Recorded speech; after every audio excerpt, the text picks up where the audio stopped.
Assalamu alaikum to everyone. Today's topic is sitting arrangement. This topic is very important for JKSSB as well as other competitive exams. Table of contents. First one is circular arrangement. Second one is straight line arrangement. और भी इसमें बहुत सारे topics आते हैं, लेकिन हमें JKSSB के लिए ये सर्कुलर अरेंजमेंट और स्ट्रेट लाइन अरेंजमेंट बहुत ही ज़्यादा इंपॉर्टेंट है. Now we will start circular arrangement. Circular arrangement में टू टाइप्स होते हैं. एक फेसिंग इनसाइड सेंटर. यहाँ पे मैंने एक सर्कल लिया, तो उसके बाद फेसिंग इनसाइड सेंटर ऐसे होते हैं. ये जो पर्सन इनसाइड देख रहे हैं, सेंटर की ओर देख रहे हैं, यह है फेसिंग इनसाइड सेंटर. तो इसके बाद जो फेसिंग आउटसाइड सेंटर, इसमें जो पर्सनस ये अगर सेंटर हैं तो इसका आउटसाइड सेंटर होता है. फेसिंग आउटसाइड सेंटर ऐसे डायरेक्शन होगी. अगर किसी प्रॉब्लम में नहीं दिया होगा, बाय डिफ़ॉल्ट हमें लेना है, facing inside centre. By default हमें फेसिंग इनसाइड सेंटर लेना है. Now we will discuss connectors. Two types के कनेक्टर होते हैं, and but. And but first person के लिए यूज़ होता है और होम सेकंड पर्सन के लिए यूज़ होता है. बहुत ही इंपॉर्टेंट है. जब हम प्रॉब्लम्स को सॉल्व करेंगे तब ये and but, who and home वहाँ पे यूज़ होंगे. अगर मैं यहाँ पे देखूँ, जो हमारे पास कनेक्टर्स हैं तो उनका यूज़ हमें कैसे करना है. ए जो है यहाँ पे, this is the first person. A is second to the right of B. B जो है ये सेकंड पर्सन है. मैंने आपको ऑलरेडी बोला एंड होता है यूज़ फर्स्ट पर्सन के लिए. दैट मीन जो ये एंड होगा ये यहाँ पे हमें ए लेना है. स्टेटमेंट हमें ऐसे रीड करनी है. A is second to the right of B and means A immediate left to the D. Now second, ये जो ए हैं first person, is second to the right of D. D is the second person. Who मैंने already बोला है second person के लिए use होता है. दैट मीन जो हु होगा यहाँ पे ये हमारे पास डी है. तो अगर मैं इस स्टेटमेंट को पढ़ूँ, A is second to the left of D, who के बदले D is immediate right of W. ये हमारे पास कनेक्टर्स थे. अब हम डायरेक्ट प्रॉब्लम्स पे आए. जो हमारे पास सर्कुलर अरेंजमेंट की प्रॉब्लम्स हैं ये हैं फर्स्ट. तो यहाँ पे इस क्वेश्चन को कैसे हमें सॉल्व करना है, हमें स्टेप बाय स्टेप यहाँ पे रीड करनी है. 8 persons P, Q, R, S, T, U, V, W are sitting around a circular table. यहाँ तक. तो इसका सॉल्यूशन,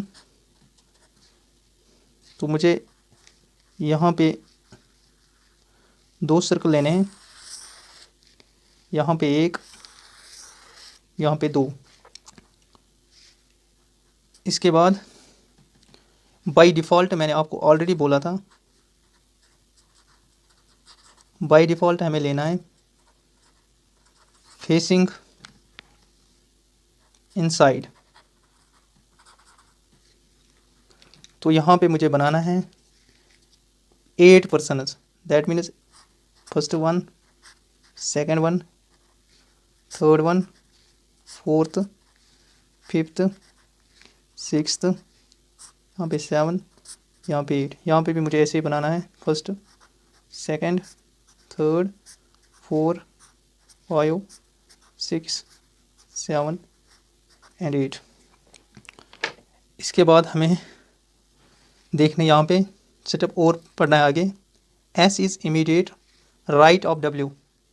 यहाँ तक मैंने रीड किया इस क्वेश्चन को. दूसरे स्टेप में यहाँ तक S is immediate right of W. यहाँ पे मुझे W की पोजीशन फिक्स हुई, तो मुझे क्या देखना है, S is immediate right, S जो है W के राइट में है, यहाँ पे S आएगा।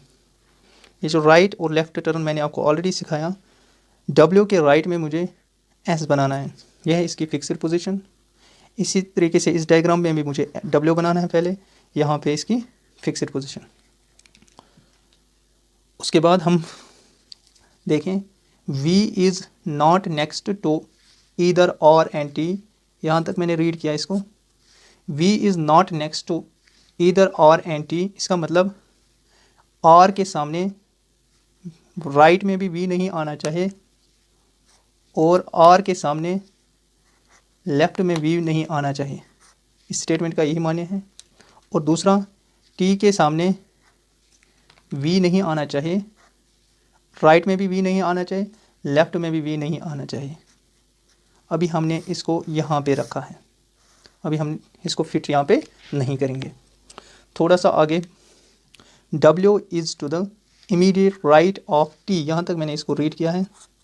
W is to the immediate right of T, that means यहाँ पे मुझे T बनाना है। इसके राइट में अगर मैं यहाँ से राइट टर्न लूँ, यहाँ से लेफ़्ट, मैंने आपको ऑलरेडी बोला था ये बहुत ज़्यादा इंपॉर्टेंट, राइट टर्न और लेफ़्ट टर्न। T के राइट में W बैठा है, यहाँ पे W is to the immediate right of T, T के राइट में W है, दैट मीन्स इसकी पोजीशन भी फिक्स, यहाँ पे भी मुझे T बनाना है। इसके बाद हु मैंने आपको ऑलरेडी बोला सेकंड पर्सन, जो ये T है यही मुझे हु लेना है क्योंकि ये सेकंड पर्सन है। T अब मुझे ऐसे रीड करना है, T is sitting opposite to R, यहाँ तक मैंने इसको रीड किया है, that means T is sitting opposite to R। T के अपोजिट में R बैठा है, यहाँ पे R आएगा। T के अपोजिट, इस डायग्राम में भी T के अपोजिट R आएगा, यहाँ तक क्लियर। उसके बाद U and W are sitting opposite to each other, जो U एंड W हैं अपोजिट सिटिंग, यहाँ पे W, यहाँ पे U आएगा क्योंकि U and W opposite to each other, यहाँ पे भी W अगर होगा यहाँ पे U। इसके बाद मैंने ऑलरेडी आपको बोला था यहाँ पे R के सामने ये है R, इसके राइट में भी V नहीं आएगा, इस पोजीशन पे भी V नहीं आएगा, इस पोजीशन पे भी V नहीं आएगा। यहाँ पे T के राइट में यहाँ पे भी V नहीं आएगा, यहाँ पे भी V नहीं आएगा। इसी तरीके से यहाँ पे T के सामने V नहीं आएगा, यहाँ पे भी V नहीं आएगा, यहाँ से भी V नहीं आएगा, R के सामने राइट और लेफ़्ट में V नहीं आएगा। दैट मीन्स हमारे पास दो और कितने हैं यहाँ पे हमने फिक्स किए, हमारे पास P Q R S T U V। अब मेरे पास है R की पोजीशन फिक्स हुई, S की भी हुई, T भी आया, U भी हुआ। अब मेरे पास बचा P Q V, यहाँ पे भी V नहीं आएगा, यहाँ पे भी डेफिनेटली यहाँ पे V हमारा आएगा, तो यह इस डायग्राम में भी V यहाँ पे आए, दैट मीन्स V की भी फिक्स हुई। वहाँ पे हमारे पास P एंड Q, अब हमारे पास P एंड Q, एक पॉसिबिलिटी यहाँ पे P आएगा, यहाँ पे Q मैंने लिया, ये भी पॉसिबिलिटी है। अगर मैंने इस साइड Q लिया, इस डायग्राम में Q यहाँ पे आएगा, यहाँ पे P, दैट मीन्स जो हमारे पास डायग्राम आई लास्ट में, दोनों डायग्राम इसके लिए करेक्ट हैं। अब हमारे पास लास्ट में ये डायग्राम आई, तो इसके क्वेश्चंस होते हैं, फिर हमें निकालना है ये question, who is sitting two places to the right of W। हमें राइट ऑफ W निकालना है, two places of right of W, ये है first place, second, that is एक टाइम हमें सोल्यूशन आया Q, दूसरा अगर इस डायग्राम ये भी पॉसिबल है 1 2, दूसरा हमें आया P, इसका आंसर है QP, दैट मीन्स यहाँ पे PSV, दैट मीन्स इसका जो आंसर आया कैन नॉट से।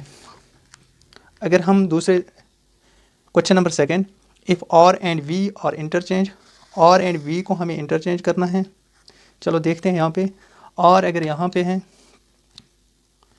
एक तो हमें R को और V यहाँ पे हैं, इनके हमें इंटरचेंज पोजीशन करनी है, ये इंटरचेंज हमें करना है। यहाँ पे हमने इंटरचेंज किया, इसको हमने इंटरचेंज किया, यहाँ पे R आएगा, यहाँ पे वी, दैट मीन्स जो न्यू पोजीशन हमारे पास आया वो है यहाँ पे वी, यहाँ पे और। अब थोड़ा सा there place is then who is opposite to T, हमें टी का अपोजिट निकालना है। टी का अपोजिट क्या आएगा हमारे पास, टी का अपोजिट इस वक्त वी, इसका जो आंसर होगा वो हमारे पास वी। यहाँ पे आर और वी का आर और वी का इंटरचेंज, वी इस पोजीशन पे आएगा, आर इस पोजीशन पे चला जाएगा, हमें अपोजिट टी देखना है। इस वक्त जो टी का अपोजिट है वो वी इसका आंसर होगा।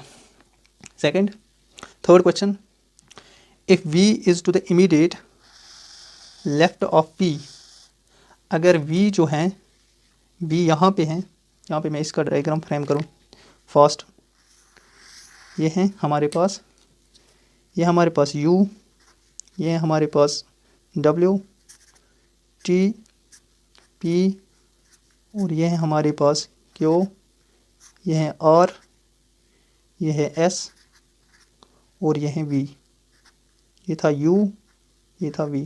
ठीक, अब क्वेश्चन क्या कह रहा है यहाँ पे, सॉल्यूशन इसका, v is to the immediate left of p, left of p, v का हमें लेफ्ट ऑफ p देखना है।